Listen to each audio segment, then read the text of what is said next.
Okay, good afternoon, everybody. Thank you very much for joining us. I'd like to start just by addressing the challenges we encountered yesterday. I know Jeff and I worked with Diane Kay and Darlene Whitehouse-Sheen yesterday evening to put together a reply that was sent out to all teachers either this morning or last night. So just to review what happened, we were looking to have a grade scale in the design of the new report card that included, and I'll just go to a subject area to show that included both 4321 for the achievement reports and PWP, PD, and NA for the progress reports. In doing the configuration, in working with Pearson, naturally the NA had wanted to sort alphabetically above the progress indicators, and we wanted to have it in an order that was consistent with the way that you were reporting. And we discovered in troubleshooting last night that that order was causing the freeze up that was occurring, and it started out in kindergarten homerooms and then spread across subjects. So that was happening yesterday. And in addition, it also caused the NA to disappear. So that's been corrected, and you should find now that any of the frozen subjects that you experienced yesterday or starting earlier last week, the first one we picked up on was probably Thursday with a kindergarten class, that has been resolved. And just when you're clicking, just watch clicking, because you would be shutting down my desktop there when you're doing that. So I will just relaunch the grade book here. No, I think we've lost it. So that's been rectified. You should find now that everything is corrected. No marks should have been lost in the process. I've heard no indication of that at all. The one thing that may have occurred is that your NAs that were black may have turned to N/A in red. And what I'd like to see people do, if you encounter that, so if you come into your grade book now and your column here is all N/A red, just do a quick fill, and we're going to do a quick fill of an NA. And that will cause the replace of the other one. So that's just something that you're going to want to do.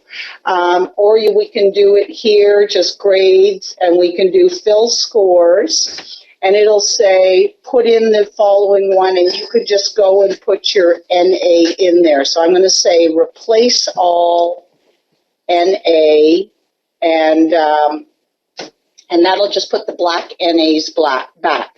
The resync of the server and the fix last night may have corrected that, but there may be some lingering ones. So you just want to double check. You want those NAs to appear in black, and that's going to pull out to the report card. Also, we had to turn off, and you'll see, and I think we'll have a discussion and feedback from teachers.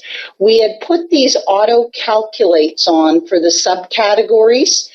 The auto-calculating, they also feel, was causing some problems because it would auto-calculate up to the main category, but then it tried to continue auto-calculating up to the title and the subject. So these are now null. We can't enter indicators in there, and so we may look to remove them and tighten up that space, and you can refer to the list that's available on the portal, but we're not going to make any changes right now prior to report cards. So those are the learning habits. Transition to kindergarten. Again, I don't have them all in my training environment, but you will see them all there. Again, those display for every homeroom teacher. Only the kindergarten complete them on the first report card.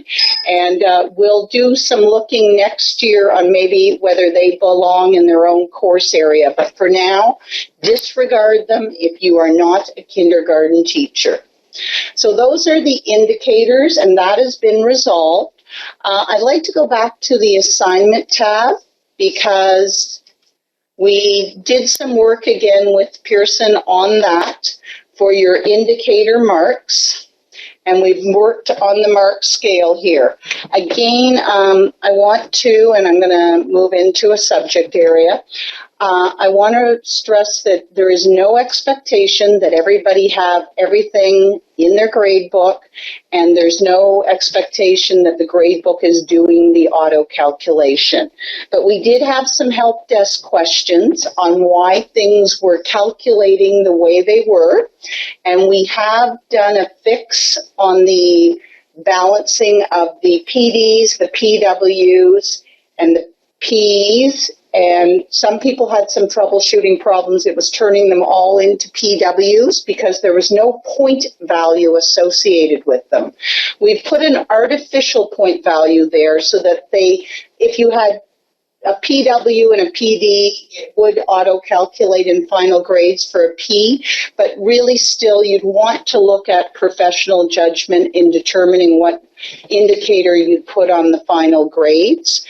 It just will stop the process. Some people were choosing to create assignments, and if I created one here and I assessed it at the level of the strands, then what was happening here is even when people added their strands, after they left and saved, it would always turn it to an NA. And what we've done is assigned an artificial point value. So if you do that and enter your indicators, it will retain there. You're not going to see the autofill of the NA come in. Again, the curriculum are there for your reference, but currently where we are, we're not calculating GCOs up to strands. If you have an activity and you only want to assess at the level of the strands, you can choose to, on the assignment, you can make the point value 0 and enter nothing there and only assess the strands, or you could have an assignment that had a 10-point value and you also assess the strand. So again, teacher choice on how you do this. And here, just to keep in mind, in the calculations, if I have an activity that is assessed at a percentage value, it starts to appear here. We looked at last week in our preferences the different ways we can view things. So points earned, I could have assessments that are done by points or percent. Letter grade, because we have assigned no percentage value to a 1, a 2, a 3, or a 4, turning this on will result in you always seeing a 4 because a 4 isn't a particular percentage value. You really have to look to the rubrics to make those determinations. So you'd be best to turn this off. You may also elect to turn these off or on, but just know you are only seeing, if you leave them running, you're only seeing a calculation of those assignments that were associated with percentage or points. When you go to final grades, they start to appear here, but they are only auto-calculating or averaging here. It really is for the K-8 report card that you do come in, and it's the indicators that you put here under the strands that will appear in the report card. When you enter your comment, there is a 150 character count here, and if I start to type, if I exceed the count, it will turn to red and tell me how much I've exceeded it by. I prefer when I'm working on these is I write my comments in Word and I use my word count in Word and then I copy and paste them in. So you can certainly copy and paste to here. These comments up above are intended for high school, so we won't be using those. As you close the comment box, it will save. If there's anything in there, you get the blue C. So what's really, really important, and I just have seen, even in my own practice, I've missed this, make sure you're on Q1. Q1 is the end of first quarter, and it is information entered in Q1 that will be populating in the report card. So that's really important that that's set up there. If by chance we make a mistake and we do it in Q2, you can see that nothing will be there. So we really want to be in Q1. When we're done, we can put the check mark on, grades are completed, but it is not necessary to do so. Whether we put the complete on or not, the office is still able to run the report card.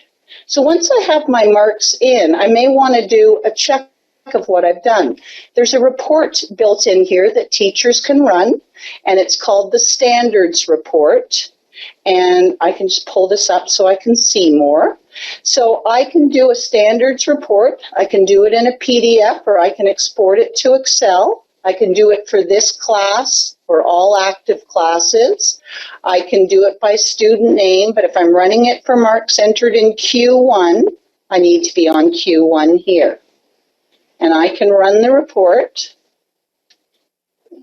and it gives me a quick look at what I've entered. Now, we're not entering percentage grades on our report cards, but what this is printing in this column is the combination of any assignments we marked by pointer percentage value, their running total. These are what we have entered in our strands. So we can take a look at that. Here are the GCOs. They will appear there, but right now we're not assessing GCOs. But if I wanted to print that, I could choose to print just page 1 of 2. So that's just a quick look at our strands. You can do the same thing with learning habits.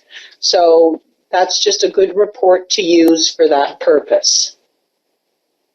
So that's how the gradebook's going to function. I'm just going to go here to the middle school guide. And up on the portal, we've put up a guide for each of the classrooms. So there is a kindergarten guide because your report is different. There is a middle school guide, and there is also an elementary guide. For the middle school teachers, you are currently seeing the learning habits in every one of your subjects.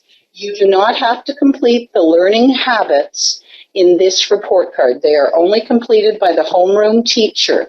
So for a middle school teacher, you are going to scroll past the learning habits and you are going to go directly to the strands. As we mentioned before, where these are null now and not auto-calculating, we can look to remove them for the next report card period.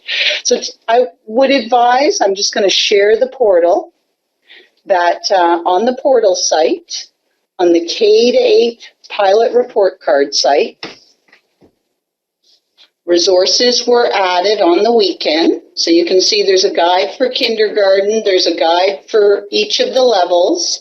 There is also here, these are job aids. And what they do is they do a print up of the report card. They are color coded for your reference. So if something is coded in red, the explanation or the legend can be found here. So again, the PLP indicator was entered by the teacher in Power Teacher, and it will appear here. The subject names will appear on the line with the grade level beside them. The report card populates for the courses for which the student is enrolled. Some schools are teaching separate PDCP and health. Some teach a combined one.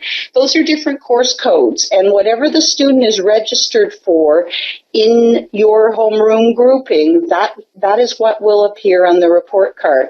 That's why it's important now, before the report cards are run, to really take a look in your Power Teacher to make sure you are assigned the right courses. So this is my Power Teacher. This is a teacher who has lots of courses, so we can generate report cards. But everybody needs to log on here and really take a look. Is it the right subject name? Double check. If you're not a French immersion teacher, you don't have French immersion courses. If you are an FI teacher, make sure you've got the right courses. So this is important to check. So I would just double check all of these courses, make sure. I would go into my Blue Eye and I would double check if I have students that are on PLPs, have I added the individualization or modification, and click submit. So that'll be important to check because that's what makes it appear on the report card. People are set up as co-teachers. So in some cases, I am seeing subjects, for example, maybe music or phys ed, that my students attend, but I am not the primary teacher. It is the specialist teacher who will be completing the indicators, and they will be available for generating the report cards. So they're not giving them to the homeroom teacher, it's the specialist teacher who's completing them. All of the students, with the exception of kindergarten students, will have indicators for all the subjects in which they're currently enrolled. For a kindergarten, on the first progress report, they are only going to have English language arts, mathematics, learning habits, and transition to school. Within the transition to school, there is one line for each of the subjects. So learning music, learning in you and your world, learning in phys ed. These transition to schools are completed by the homeroom teacher, but in the areas where her students or his students are with specialist teachers, the kindergarten teacher should consult with that teacher. So that is kindergarten and the slight difference with that. I'm just going to come back here to the portal. Again, we have added some samples of the report cards. We do have some of them up. I apologize. We did not complete getting them all up. We got working on the problems that were occurring over the weekend and yesterday to resolve those. But definitely within the job aid, you can see what any grade levels report card looks like. We will generate additional ones. The ones we have in the test environment, you can often see they have multiple PLP indicators. That's because we were testing functionality. Again, when you look at the report card, the comment here, this one is placed there by the office. So when the office runs your report cards, that's a general school comment that can be placed. This comment area is shared by all the subjects, and each subject is limited to 150 characters. I realize in feedback we're getting that that's not many characters, but I believe the thought process coming into this is it's really just to communicate with parents that there is a difficulty or share a brief note. And the idea is we really want parents to come to the school and speak with you and discuss their child's progress in person. If you want some suggestions on writing comments and an explanation of the progress scale or the learning habit scale, you can click right here and there's more detail. So that information is there.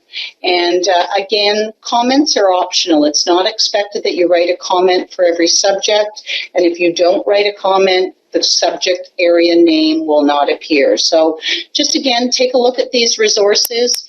If you have any questions as you progress through this, we're happy to answer them. And if you find, again, that your subject areas, you're missing anything, it's probably best to document that and have your admin assistant log that as a help desk call. That helps us to work with them and make the changes and also get them familiar with making the changes right at your school level.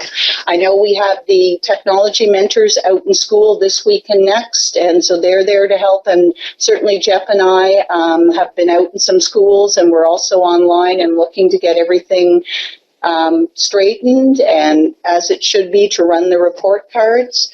For running the report cards, your administration, your admin assistant has been sent the directions on how to do that. They can run your version when you're ready. They can save it and send it to you as PDF, or they can print it. You can make adjustments and then ask them to run it again, and we're going to be reviewing that process with them later this week when the high school report card is ready. So Thursday or Friday this week, we'll review with them. But again, we're 1 minute to 4, and I don't want to keep you past the 20 minutes, so I'm not rushing off. So if anybody has any questions, I'd be happy to answer them. But for those of you who were planning on a 20-minute end at 4, I'll close there.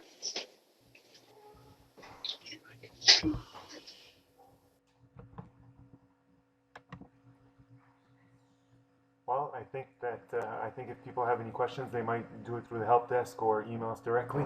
I'll have this posted tomorrow. Thank you very much for your time, Mary Jo.